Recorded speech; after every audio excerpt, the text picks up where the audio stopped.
Let it be a Nick and Jane, and let it be a Mr. Smith, a banker of Nick and Jane. They both keep their money in his bank. That's why we use the title Mr. Smith with respect. Nick really wants to buy, well, let's say Jane's bicycle, but he has no money. More precisely, he has money, but not enough, only $10, while Jane wants $100 for her precious bicycle. That's a problem. What should Nick do? Well, this bicycle is so desirable. He gives Jane his $10 as a deposit and asks plaintively not to sell the bike to anyone. He says that he will bring the rest of the money soon. At the same time, he runs to his bank, to the respected Mr. Smith, to get a loan for the missing $90. As ill luck, Mr. Smith has no money at this moment, but he knows perfectly about $10, which Nick gave to Jane. And where will Jane bring his money to? That's right. She will put these $10 in her lovely bank to the same Mr. Smith. Therefore, Mr. Smith asks Nick to come back tomorrow in the hope that tomorrow he will get these $10. And everything happens this way. The next day, Jane brings $10 to the bank. The bank provides Nick these $10 on credit.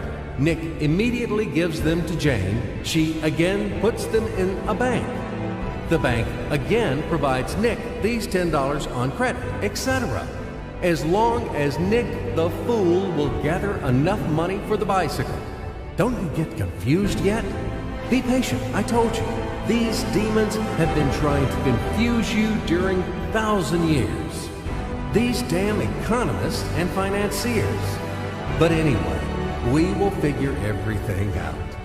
So what do we have in the end? Nick finally got the bike from Jane. Wow!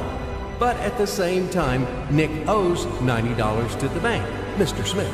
And the bank, in its turn, owes $100 to Jane. In other words, those $10, which existed initially, have magically turned into $200, $190 of debts plus real $10. But these $10 would also turn into $1,000, even in $1 million or $1 billion, if Nick would make a more expensive purchase. In this case, our $10 would make the increasing number of its cycles, circuits from hands to hands. That's it. So, what happens in today's world? SOS! It appears that banks also make money out of thin air and multiply them. Not only Fed can produce money, but banks either.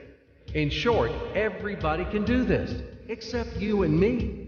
We are not in the business at this celebration of life. I would like to print or draw some money as well.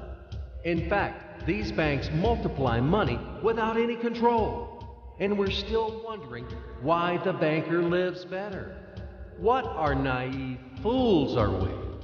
Now it is clear why. The one who produces the money, of course, lives better. But this is not enough. From this moment, poor Nick will never be able to repay his debts owed to the bank, no matter how hard he would work.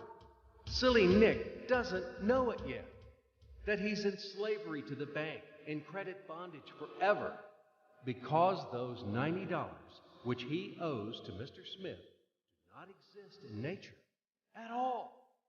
Sly Mr. Smith made his money out of nothing. He created them out of thin air, just one click. And $10 turned into $200. Yes, but you can object